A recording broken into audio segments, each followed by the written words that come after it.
Lah, Assalamualaikum warahmatullahi wabarakatuh. Perkenalkan, saya Tiffany Elza Putri dengan NIM 220421109. Pada kesempatan kali ini, saya akan menampilkan presentasi mengenai konsep sistem informasi manajemen. Yang pertama yaitu adalah konsep sistem. Kata sistem berasal dari bahasa Yunani, yaitu sistema, yang artinya himpunan bagian atau komponen yang saling berhubungan secara teratur dan merupakan suatu keseluruhan.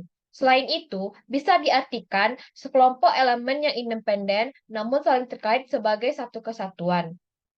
Sistem terdiri atas struktur dan proses. Struktur sistem merupakan unsur-unsur yang membentuk sistem tersebut. Sedangkan proses sistem menjelaskan cara kerja setiap unsur sistem dalam mencapai tujuan. Sistem menurut beberapa ahli. Menurut beberapa para ahli. Yang pertama, menurut Budi Sutodjo pada tahun 2002, sistem adalah kumpulan elemen yang saling berhubungan satu sama lain yang membentuk satu kesatuan dalam usaha mencapai suatu tujuan. Yang kedua, menurut Pratt, sistem adalah himpunan suatu benda nyata atau abstrak yang terdiri atas bagian-bagian atau komponen-komponen yang saling berkaitan, berhubungan, berketergantungan, saling mendukung, yang secara keseluruhan bersatu dalam satu kesatuan atau unity untuk mencapai tujuan tertentu secara efisien dan efektif. Menurut Murdik, sistem adalah seperangkat elemen yang membentuk kumpulan atau bagian-bagian pengolahan yang mencari suatu tujuan dengan mengoperasikan data atau barang pada waktu tertentu untuk menghasilkan informasi. Yang kedua, konsep data. Data adalah sesuatu yang belum mempunyai arti bagi penerimanya dan masih memerlukan adanya pengolahan. Data bisa berupa suatu keadaan, gambar, suara, huruf, angka, matematika, bahasa, ataupun simbol-simbol lainnya yang dapat digunakan sebagai bahan untuk melihat lingkungan, objek, kejadian, ataupun konsep. Menurut Santo, data adalah fakta yang dapat digunakan sebagai input dalam menghasilkan informasi. Data dapat berupa bahan untuk diskusi, pengambilan keputusan, perhitungan, atau pengukuran. Saat ini, data tidak hanya dalam bentuk kumpulan huruf-huruf dalam bentuk kata atau kalimat, tetapi juga dapat dalam bentuk suara, gambar diam dan bergerak, baik dalam bentuk dua maupun tiga dimensi. Menurut Siagian, data merupakan bahan mentah. Sebagai bahan mentah, data merupakan input yang setelah diolah berubah bentuknya menjadi output yang disebut informasi. Klasifikasi data. Data dapat diklasifikasikan sebagai berikut.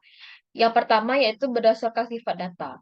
Berdasarkan sifat data dikenal yang pertama yaitu data kuantitatif, yaitu data dalam bentuk angka atau bilangan. Contohnya yaitu dari 997 nelayan di Kecamatan A, 354 orang adalah nelayan penuh.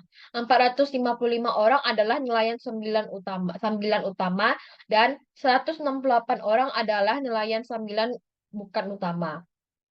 Yang kedua yaitu data kualitatif, yaitu data bukan dalam bentuk penyembelihan atau angka, melainkan dalam bentuk pernyataan dan atau kategori. Contohnya seperti kondisi tempat pelelangan ikan di Desa Ulu-Ulu, Kabupaten Luwu, Sulawesi Selatan sangat buruk. Yang B yaitu berdasarkan sumber data. Berdasarkan sumber data dikenal yaitu yang pertama data internal, yaitu data yang berasal dari dalam organisasi atau data asli, data yang diperoleh dari observasi yang dilakukan langsung oleh peneliti atau bukan dari hasil pengamatan atau karya orang lain. Data internal sering disebut sebagai data primer atau primary data. Yang kedua, data eksternal, yaitu data yang berasal dari luar organisasi atau institusi, atau data hasil observasi orang lain. Yang ke C, berdasarkan cara memperolehnya. Berdasarkan cara memperolehnya, data dapat dikelompokkan menjadi yang pertama data primer, yaitu data yang dikumpulkan langsung oleh peneliti atau diperoleh dari sumber pertama dan datanya belum diolah. Yang kedua data sekunder, yaitu data yang diperoleh dari pihak kedua yang mengumpulkan data tersebut. Data sekunder biasanya telah diolah atau diatur sedemikian rupa oleh pengumpulnya. D. Berdasarkan cakupan pengumpulnya. Berdasarkan cakupan pengumpulannya, data dikelompokkan menjadi yang pertama data sensus, yaitu data yang diperoleh dari populasi. Yang kedua data sampel, yaitu data yang diperoleh dari sampel. Yang ke berdasarkan dinamika data. Berdasarkan dinamikanya, data dapat dikelompokkan menjadi yang pertama data statis, yaitu data yang dalam jangka waktu lama tidak akan mengalami perubahan. Yang kedua data semi dinamis, yaitu data yang dalam waktu kemungkinan mengalami perubahan atau sedikit mengalami perubahan. Yang ketiga data dinamis, yaitu data yang menurut waktu akan mengalami perubahan. Yang ke F berdasarkan skala pengukurannya. Berdasarkan skala pengukurannya dikenal data nominal, data ordinal, data interval, dan data rasio. Yang ketiga konsep informasi. Informasi atau dalam bahasa Inggrisnya adalah information, berasal dari kata information yaitu bahasa Prancis.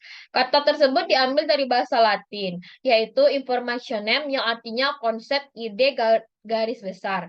Informasi adalah suatu data yang sudah diolah atau diproses sehingga menjadi suatu bentuk yang memiliki arti bagi penerima informasi yang memiliki nilai bermanfaat. Informasi merupakan suatu yang dihasilkan dari pengolahan data. Data yang sudah ada dikemas dan diolah sedemikian rupa sehingga menjadi sebuah informasi yang berguna. Sebagai dasar pengetahuan, informasi adalah kumpulan dari data yang diolah sehingga menjadi sesuatu yang berarti dan bermanfaat. Adapun data adalah fakta-fakta, angka-angka, atau statistik-statistik yang dapat menghasilkan kesimpulan. Informasi-informasi yang terkumpul dapat diolah menjadi sebuah pengetahuan baru. Pengetahuan informasi menurut pendapat beberapa para ahli. Yang pertama yaitu menurut Tata Sutabri, menyatakan bahwa informasi adalah data yang telah diklasifikasikan atau diolah atau diinterpretasikan untuk digunakan dalam proses pengambilan keputusan. Yang kedua, menurut Anton, mendefinisikan informasi adalah data yang sudah diproses untuk tujuan tertentu. Tujuan tersebut adalah untuk menghasilkan sebuah keputusan. Yang ketiga, menurut Gordon B. Davis, menyatakan bahwa informasi adalah data yang telah diproses menjadi suatu bentuk yang berarti bagi penerimanya dan bermanfaat bagi pengambilan keputusan saat ini atau mendatang. Yang keempat, menurut Santo, informasi merupakan hasil dari pengolahan data, tetapi tidak semua hasil dari pengolahan tersebut dapat menjadi informasi. Hasil pengolahan data yang tidak memberikan makna atau arti serta tidak bermanfaat bagi seseorang bukanlah informasi bagi orang tersebut. Manfaat informasi. Informasi dikatakan bernilai apabila dapat memberikan manfaat kepada para pengguna. Adapun manfaat dari informasi menurut Sutanta yaitu yang pertama menambah pengetahuan.